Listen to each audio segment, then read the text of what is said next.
Grr, arg. Hey guys, welcome to yet another edition of the Mixtape Podcast, the podcast dedicated to examining film from a writer's perspective. I'm your host, as usual. My name is Marcelo Nostroza, joined as always by my fellow co host, Dean Stark. And on today's edition of the show, we'll be talking about the 1990 film Tremors. As I do every week, I will kick it over to Dean so she can take us through this film. Tremors was directed by Ron Underwood and it was written by S.S. William and Brent Maddock. And if you don't know what Tremors it's about this. Natives of a small, isolated town defend themselves against strange underground creatures.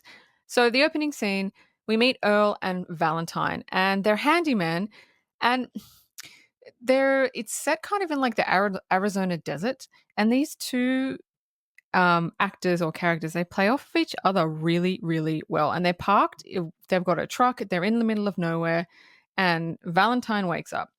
And he's trying to wake Earl up, and Earl's not waking up. And so he decides to play a prank on him, saying there's a stampede, and starts rocking the truck.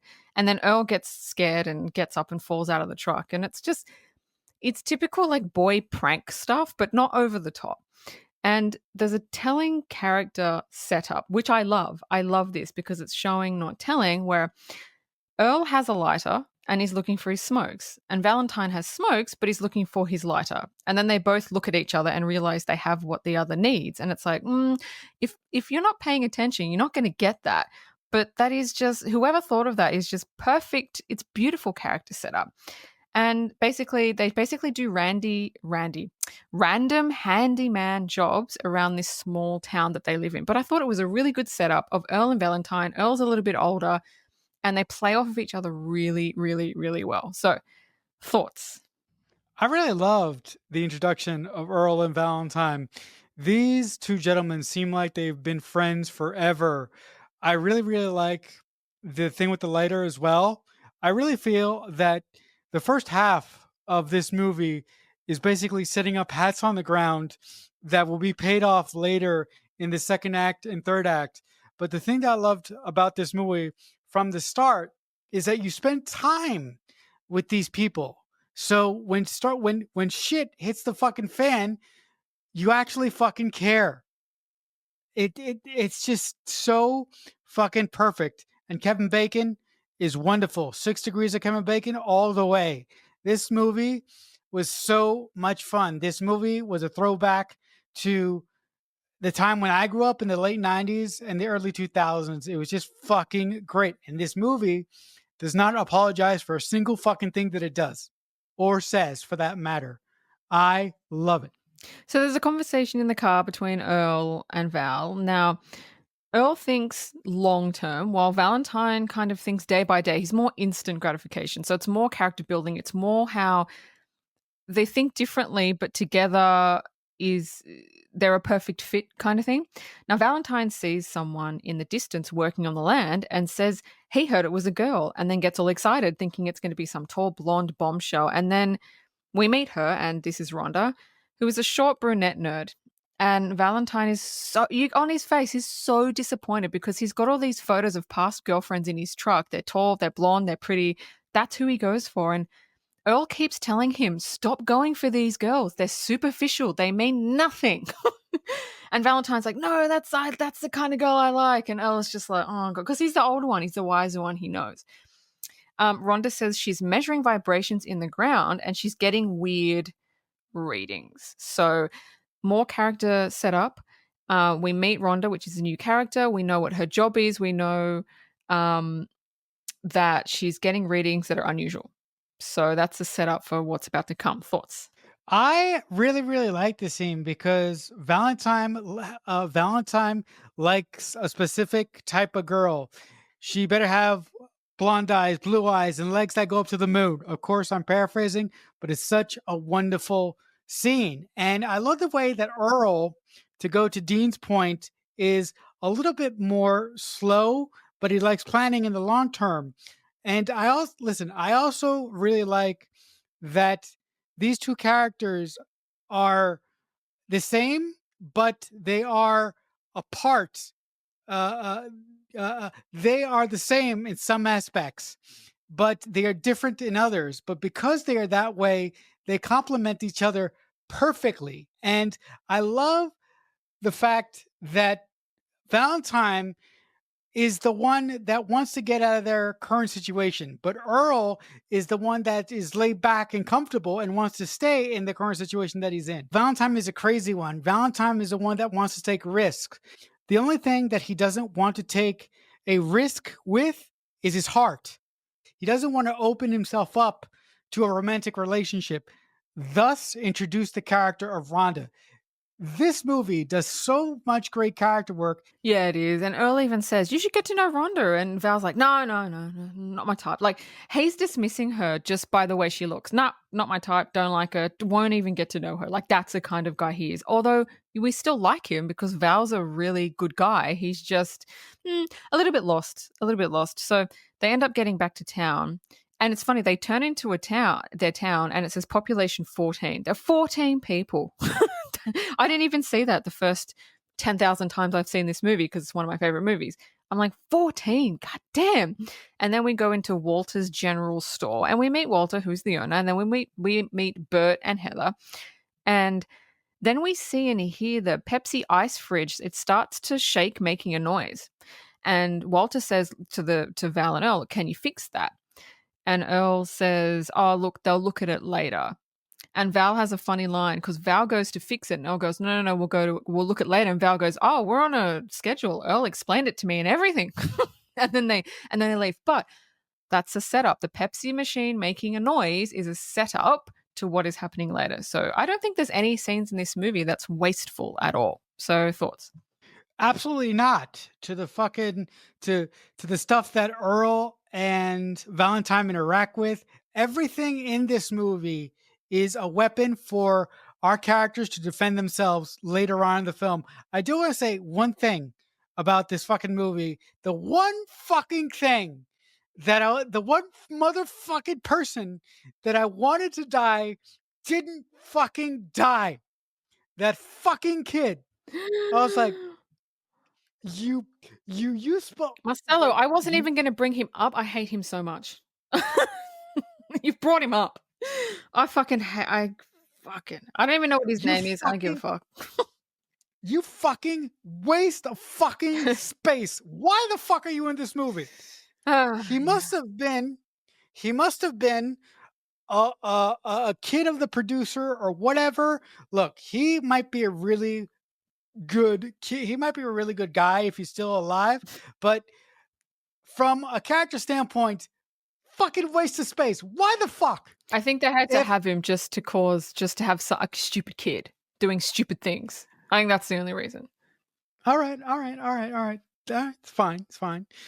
But also to move to your point, as this film progresses, I love the way that the writer of the film lays down little hats on the ground that come back that I love the way that this film s- essentially this film is Jaws in the fucking desert. Yeah. That's what it is. Yeah. That's what it fucking Yeah, is. that's it. I I love the way that these filmmakers learned from Spielberg and did the best that they could with what they had to do. It's funny because monster movies these days are B grade and they're made fun of, and they're not taken seriously. But Tremors was a movie like that anymore without it being stupid or B grade or C grade, and that's a shame. No, I definitely agree with that. Because I think that nowadays in the current climate that we're in, B movies are expected to be a certain way. Mm, mm, People don't want to think when they see B movies that they make today. mm. I love Denis Villeneuve and I love Spielberg. For those cinephiles like us, they would rather see movies from Denis Villeneuve and Spielberg and people of that ilk than sit and watch a movie like Tremors. Of course, I'm not speaking for everyone. I'm just speaking in general. Yeah, yeah, yeah, yeah. So now we're back with Rhonda and she's packing up her equipment. So she's in the middle of nowhere she's a, fuck, what is she? Seismologist? Geologist? I can't remember. She's Hooper Hooper. from Jaws. Oh, yes, she's Hooper from Jaws. Yes, yes, yes. So now we see she's packing up her equipment and there's a POV shot of something like just on the ground following her. And then we see something just under the dirt moving and it's big. And as she steps into her truck, it stops and then she drives off. And this kind of does two things. One, you see that this is the first time you see there's something under the ground. And two, it shows that the creature can't really overcome heavy vehicles. Like, not if they're stationary, but if they're moving, they can't really do much. But it is Jaws because you don't see it. It's under the ground. Like Jaws was under the water, and all the shots that Spielberg used was, under the person and going like the POV shots of the monster is what they've used in this movie. But I think it's really, really effective in not showing your monster unless you kind of absolutely have to. So, thoughts? This movie focused on the fear of the characters, sold the overall feel of the movie.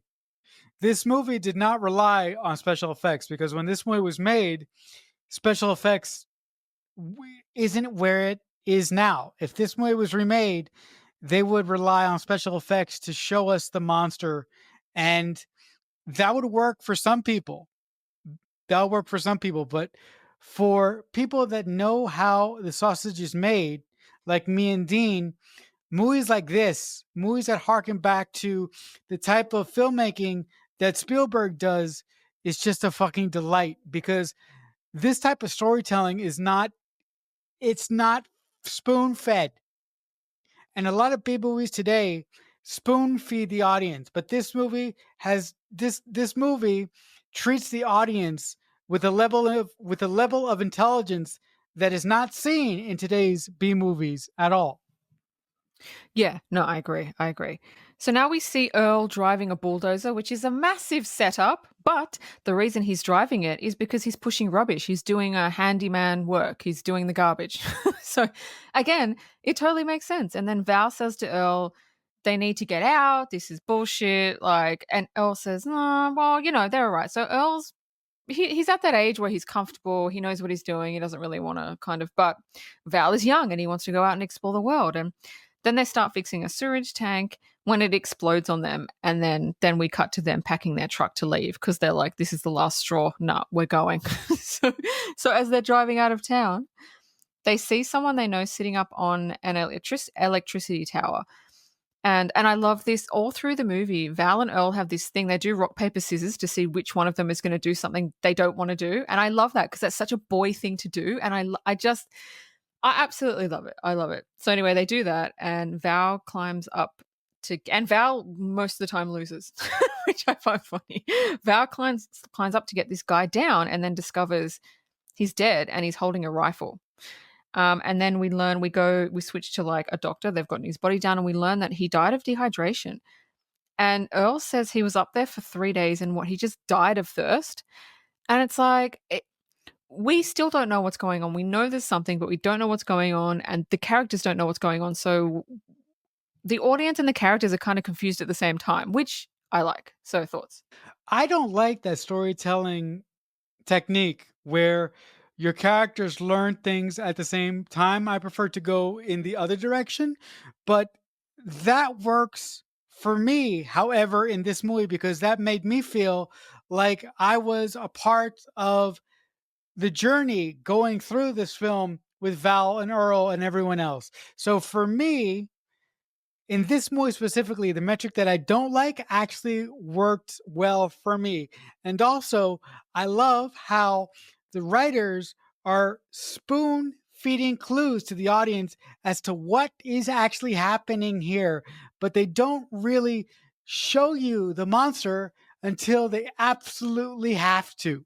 They do such a good job building tension in this movie. My hats go off to the director and the writer of this film for concocting such a simple story, but for making it so fucking effective. Yes, yes.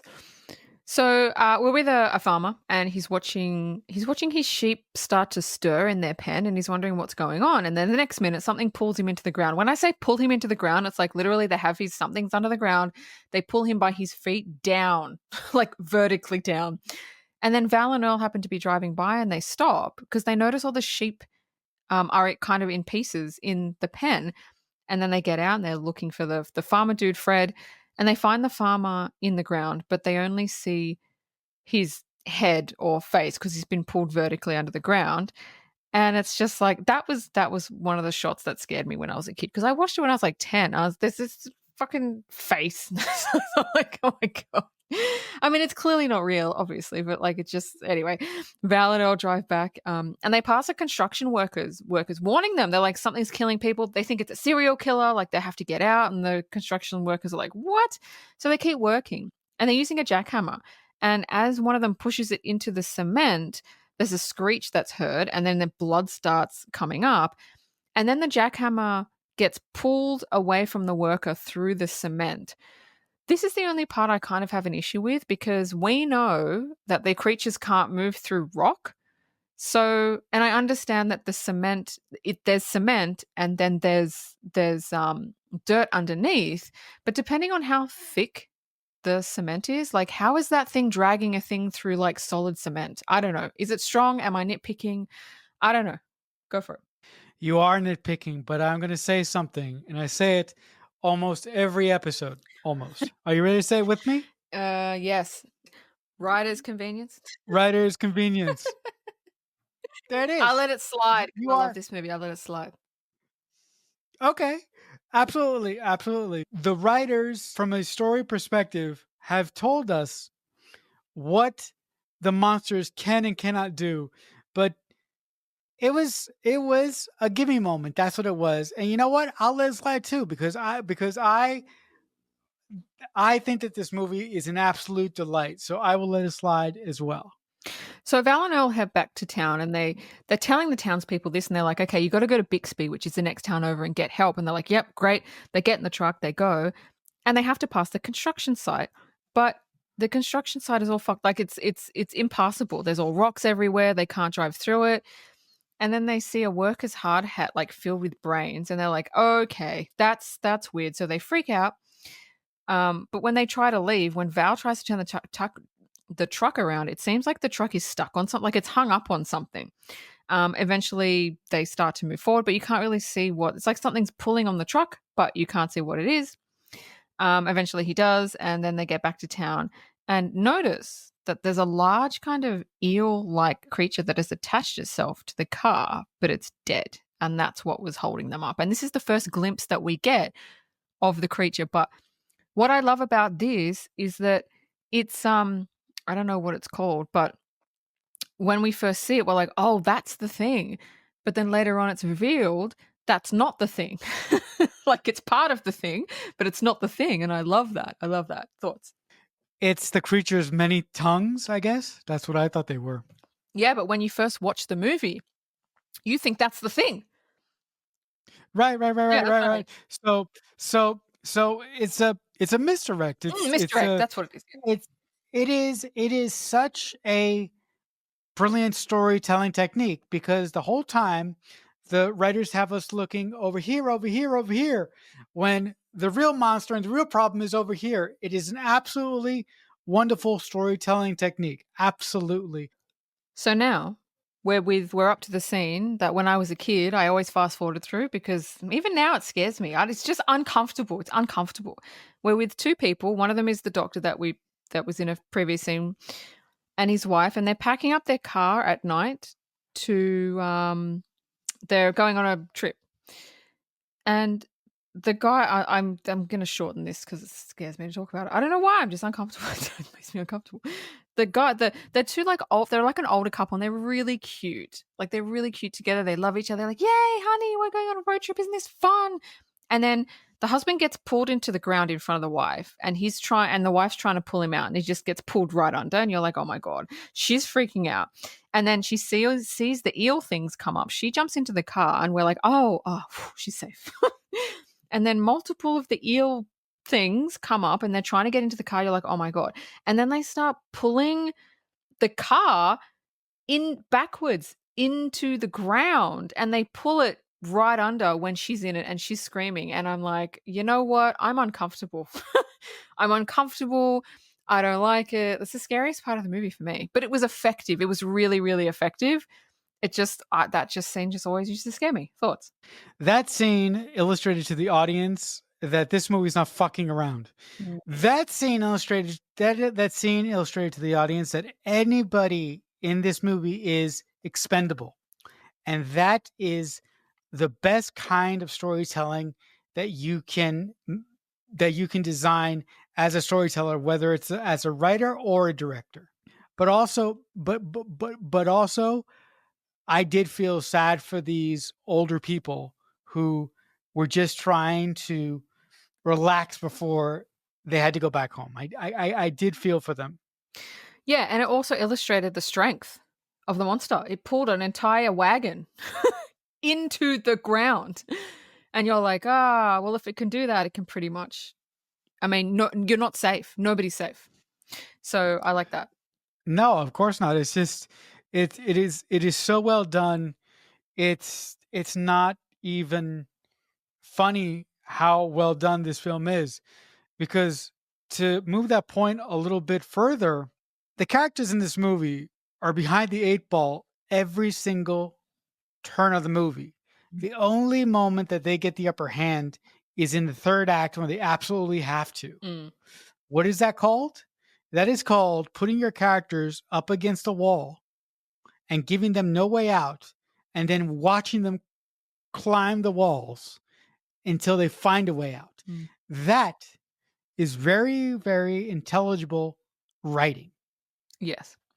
So now we're back in town and we learn that there's only one road in and out of the town, and that's blocked off because of the construction. The phones don't work and the radio can't get a signal because this town's surrounded by mountains. So basically, they're stuck and they're isolated, they're trapped, which is something that you'd want to do with your horror characters because you need them to figure out a way how the fuck to get out of this situation. So the townspeople decide that Val and Earl should use the horses to ride to the next town because all the cars are fucked and there's no transport and they can't walk because of those things. So yeah, they decide to get the horses, and they're on their way, and they stop at the doctor's house. And Val hears a radio. He's like, "Where's the car's gone?" So they're like, "Okay." So they've already gone, but they hear a radio, and then they kneel down, and kind of move the sand, discovering that headlights to the car because it's been pulled under from behind and the entire front. But obviously I didn't know how to describe this. Like it's like the headlights and the entire front of the car because it's been pulled under. And it's just really, it's effective because it's just one thing and Val and Earl freak the fuck out because it's what does that? Is it quicksand? Is it quicksand? Because they don't know it's a monster. So they ride off, and then the eel things come out from under the ground and grab and kill the horses. And Val and Earl basically fall down and watch this, and they're like, "Oh shit!" So this is my favorite line of dialogue. Earl says, "What the hell are they?" And then Val says, "Sons of bitches."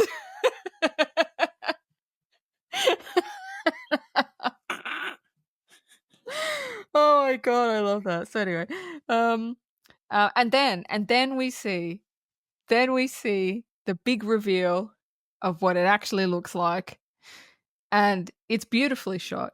It's a shot from above, underneath Earl and Val. It looks like a humpback whale that's just coming up from beneath them to show how massive it is. And the eel things are its like tongue things when it actually comes out of the ground. So you're like, oh, that's just the tongue. But this thing is like fucking, it's like a massive fucking worm. And it chases them and it's fast. And Earl and Val basically jump into like a cement hole thing and the monster smashes into it, killing itself. So we learn it can't move through cement or rock. So that was not a nothing burger. I love that we go through this film with the characters, and I love that there are no fucking police officers in this movie. There are no army people. There's nothing of that sort. There is just the situation, and the characters and they deal with it. I love how isolating this film is. This movie does what Dean and I love. This movie does show, don't tell. I fucking love that. Yes. And then Rhonda shows up and is shocked. She's like, "What's going on?" And she can't see the creature that's in the wall, and she sees it and she's like, "Oh my god." And then she says, "Well, I've been getting weird readings and I think there's 3 more of those things." And they're like, "What?" Then one comes up and starts chasing them and they get up on some like a big boulder thing. And they're like, "Where's your car?" And we can see the car parked ages away and they're like, "Yeah, we're not going to make it." They're not going to make it. So it's kind of like you've trapped your heroes even more, and it's like, how are they going to get to the car with this thing in the ground? Because like Jaws, it sits under the sand, so you don't know where it is. You have no idea where it is. And you're kind of like the first time I was watching this, I was like, how are they going to get to the car? So thoughts. This movie keeps putting our characters against a wall and forces them to find a way out. But this movie also gives our characters the know how and the skill to get out of the situation that they're in. So I love how this movie presents a inescapable situation, but then at the last minute, when you think all is lost, our characters find a way to safety for the moment. I love the way that that is done. Yes, me too. So now they're on the boulder and they've been there for a few hours and they see if it's still there because they don't know. So they pick up a rock. Oh no, Valentine goes down. He picks up like a piece of wood and he's tapping the sand and it's still there because it jumps up and grabs it. And it's like, fuck. And they're trying to figure out how it knows they're still there. And then Rhonda says, because she's the expert, it can sense the vibrations when we talk, so it knows. Makes sense. When you talk, there's a vibration and it will be able to not hear it, but it will be able to feel the vibration. It's exactly like sharks. When you're in the water, it doesn't necessarily see you. It feels the vibration when you're moving in the water and it knows which direction to go in. It's exactly like Jaws. So that does make sense. So Rhonda finds several like steel long poles next to the boulders that were behind them, grabs one and then says, "Do you guys know how to pole vault?" And then she pole vaults to the next boulder. Val and Earl do the same until they get to kind of Rhonda's truck. And they all jump in the truck and Rhonda, she's got keys. Sorry, just need to, just need to add that. She's got the keys. They jump in the back and Rhonda climbs through the small window in the back of the truck. She leans down, puts the keys in, turns it, and then puts her hand on the accelerator. And the monster grabs the tremor, the monster, whatever it is, grabs the tires. And then Rhonda pushes the accelerator, like I said, and they get away. But that's a really cool scene. I always liked that scene when I was little of them pole vaulting from boulder to boulder. It just looked, the way that it's filmed, it looks really cool. I love when they jump in the truck and they can't get in the front. They have to jump in the back and then she has to go through the window. Like, I just thought that was a really, really cool action scene. And you know what? The whole time that this thing is chasing them, you don't see it. It's like Jaws. It's like, it's Yeah, there. They just use POV shots like Jaws. It's great. it's perfect. It's fucking perfect. It even the score is an ode to Jaws as well. Yeah, love it. In certain instances, I love the pole vaulting scene. So I'm with you right there. It was just phenomenal because the whole time I'm thinking, okay, the pole's gonna break and one of our main characters is going to die. Why do I think that? Because the writer and the director already established that by killing the older couple. Yes. It's perfect. Yes. So Val, Earl, and Rhonda, they get back to Walter's general store and they tell them what happened. And Walter's got this thing where he wants to name them. He wants to name the thing and he names them the graboid, which, okay. So now it's the graboid. And they realize that the graboids, I'm not going to call them that because it's ridiculous. I'm just going to call them what the movie is called, Tremors. They realize that the Tremors are headed their way and they need to get out and head to the mountains because it can't go through rock. So the Tremor shows up and everyone is quiet. They're like, shh, everyone be quiet. So everyone is quiet except for this little girl on a pogo stick. outside. And she's got headphones on, so she can't hear anything. Fuck that little girl. You know who she is? She's from Jurassic Park. That's the same girl. She's always getting into I'm trouble. Oh, shit. You're right. Yeah. Oh my god, that's right. Damn it! You know what? Yeah. I am not upset that the filmmakers basically took inspiration from Jaws and made this movie. I'm not. Yeah. I'm not. Mhm. Because this movie is wonderful. That's great. So Val goes out and he goes and he grabs her off the pogo stick, and then another tremor comes up, and then Rhonda, it's like a whole action scene, right? Rhonda trips, and on her way back to the store, she gets tangled in like fence wiring, and then Val has to come and save her, and then they all race back to the general store, and it's just a cool action scene. But the way that they filmed it, like if someone were to sit down and watch that whole scene, it's at least, I would say at least 5, 6, 7 minute scene. You only see the same thing like once or twice. Everything else is POV shots. Right? So the editor has managed to scare people by not actually showing anything, by just editing shots in a certain sequence. And I think it's genius. That is why a good editor is always required. Quentin Tarantino is not my favorite director working today, but for the early stage of his career, he had his editor by the name of Sally. And early Quentin Tarantino films moved at a certain pace. And that is what happens when you can get a good editor, because a good editor can take a material and make the fucking material sing.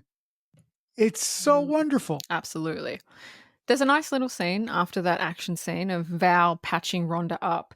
And he's looking at her, and she's looking at him like there's something. You can tell that he kind of likes her. And Earl is sitting there smirking at him.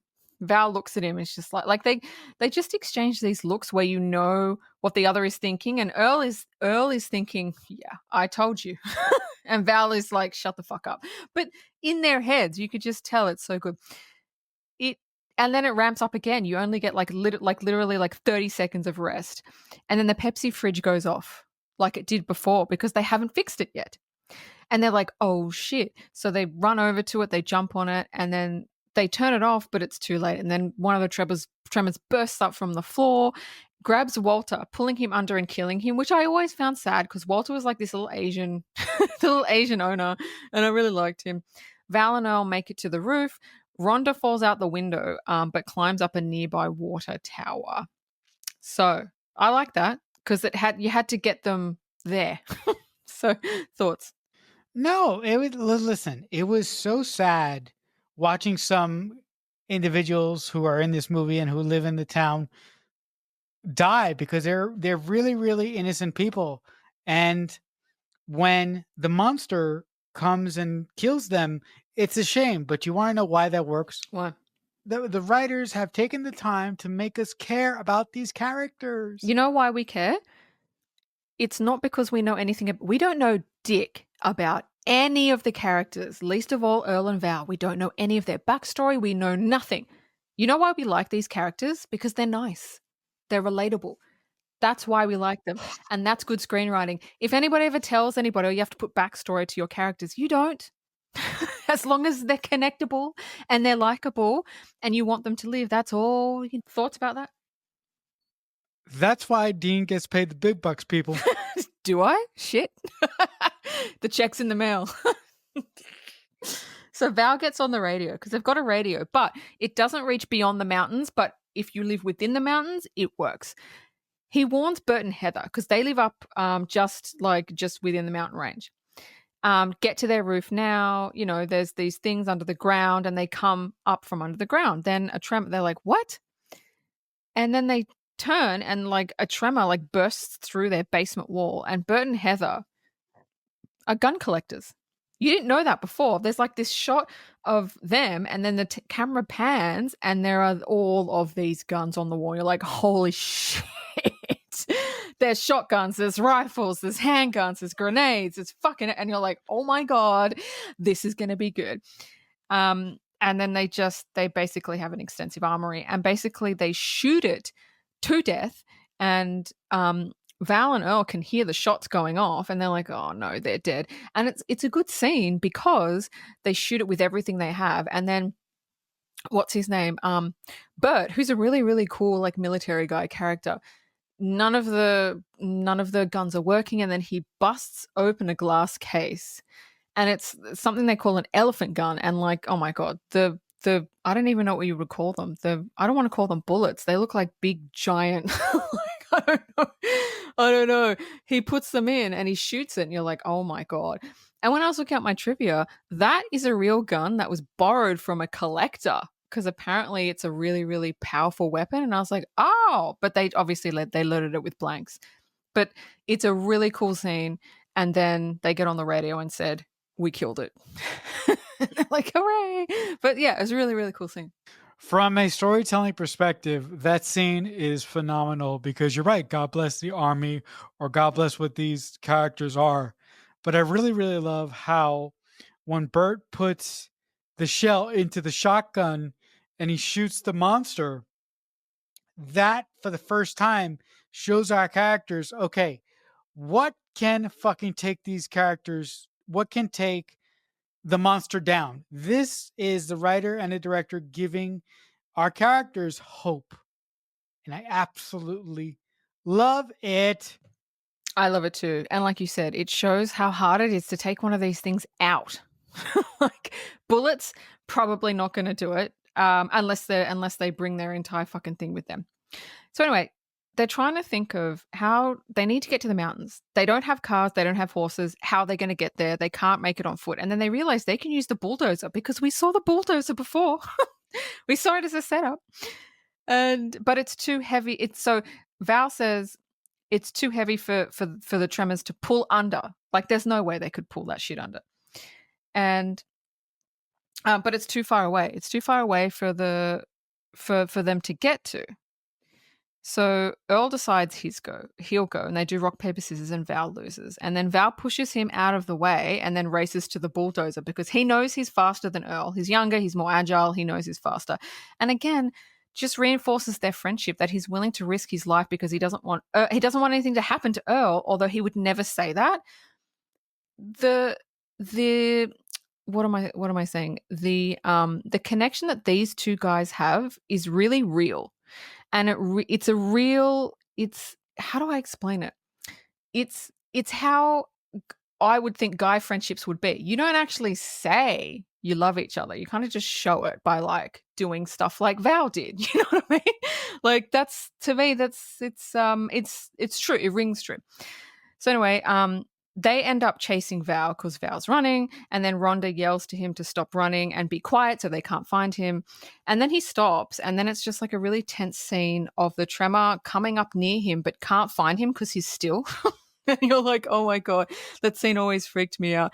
And the eel tongue things are like searching for him, and he's standing still. And then because Rhonda's on the water tower, Rhonda kicks over a water pipe, and the Tremors get distracted by that, and Val is able to get to the bulldozer, and he basically picks everyone up and heads for the mountains. But it was a really, really good, tense scene.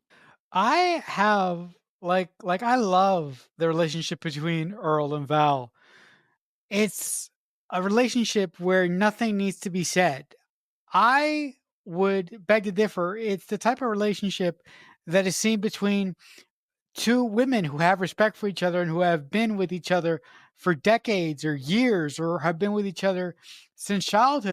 The relationship that Val and Earl have is displayed visually, not by the writer or the director telling you why they're so special, or that they have a connection with each other, or they have this and that. At the core of their friendship, you could just see it on their face. You don't need to be told. So it goes back to that old adage, show, don't tell. It's absolutely lovely. By the way, how long is this film? It's like an hour and 37 minutes, I think. Hour and 40 minutes. This movie has such a brisk pace. Yeah. Like Yeah. Like by the time it was over, I was like, "Fuck, play that shit again."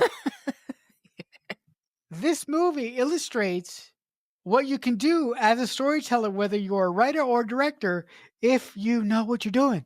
Yes, that's true. It is it is so fantastic. So fantastic.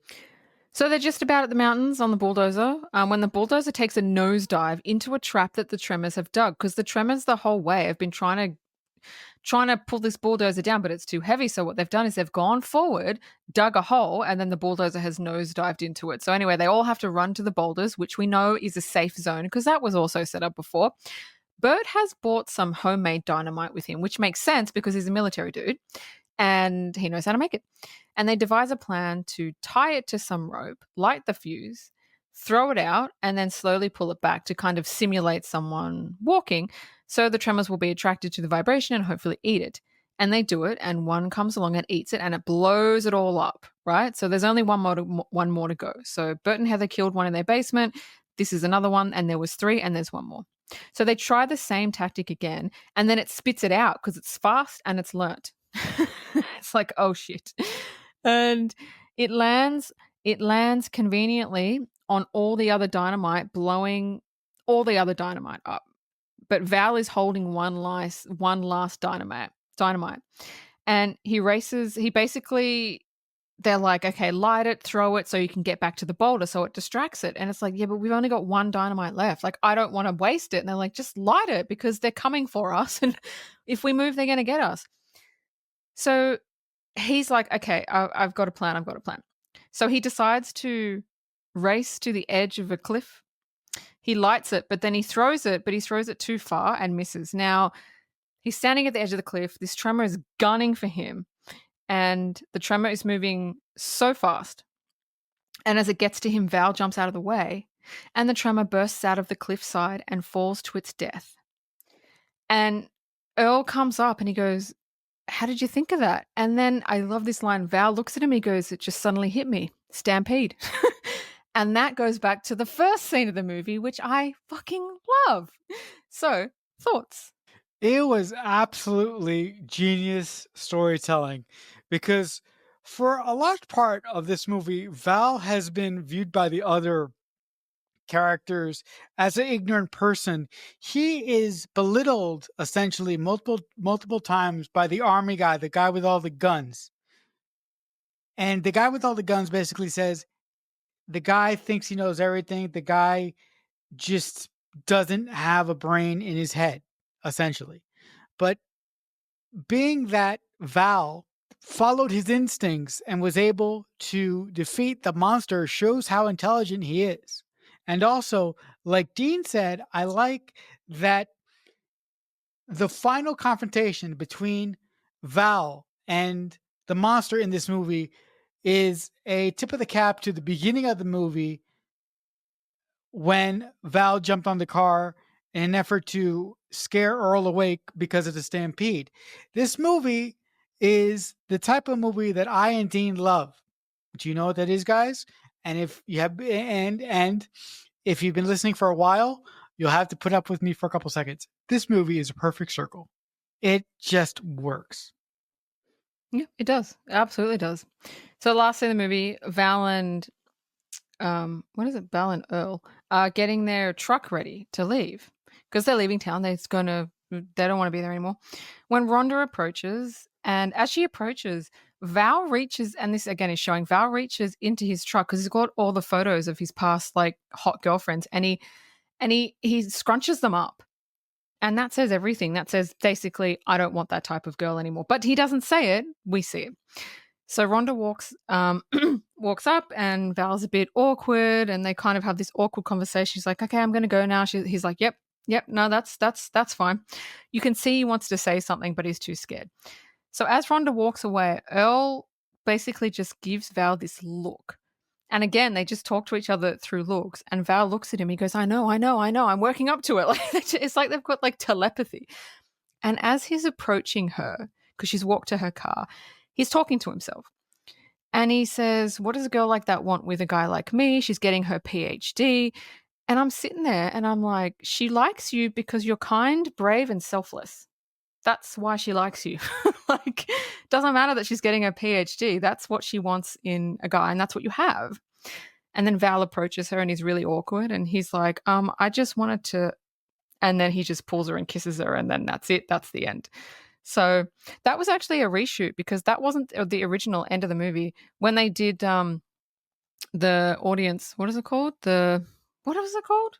The audience screenings. Sorry, the audience screenings. They wanted Val and Rhonda to kiss. So they had to go back and reshoot that, which I think is a good ending. I like it. I love that ending, and I also love how Val is ready to stop wanting a a relationship that is not real, that is not Val is ready to give up on his dream and is for the first time putting himself out there as a human being with a remarkably whip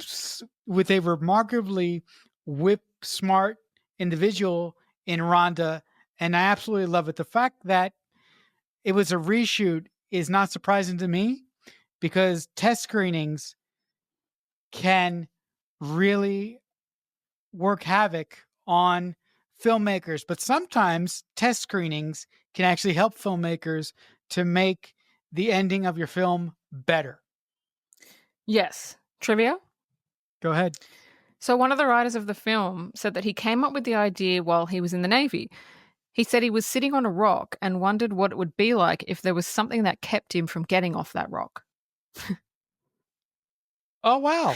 And that's Tremors. Divine intervention, people.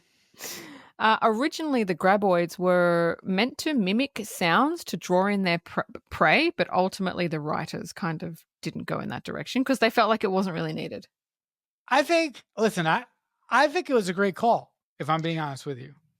So the role of Val was originally offered to Bill Paxton, Matthew Modine, and Bruce Campbell. I think who the casting director cast for this movie made this movie work, although it is fun to play who would work better in this role or what these characters would look like if they were played by different actors. But I think that Kevin Bacon and the rest of the actors in this movie worked so well that I can't imagine this movie without these specific actors. Yes. So the sounds of the graboids, those sounds are actually used in multiple movies, including Predator 2 and Starship Troopers. Oh wow, that doesn't surprise that does not surprise me. And the last bit of trivia I've got is the original title for the movie was Land Sharks. Yeah, and then they renamed it Dead Silence, and then they named it Tremors. Tremors is much easier. Of course. That's it. That's the end. All right, guys. Well, that'll do it for yet another edition of the Mixtape Podcast. Listen, guys, if you like the show that we do here and you have any comments or questions for us, we do have an email. Our email is themixtapepod at AOL.com. But if you like us and you want to come back next week, we'll be talking about the film Event Horizon. But until then, for my co-host, Dean Stark, I shall simply say, if someone is kind enough to make you a mixtape, that must really mean that they love you. The Mixtape Podcast is a Balloonhead Productions presentation.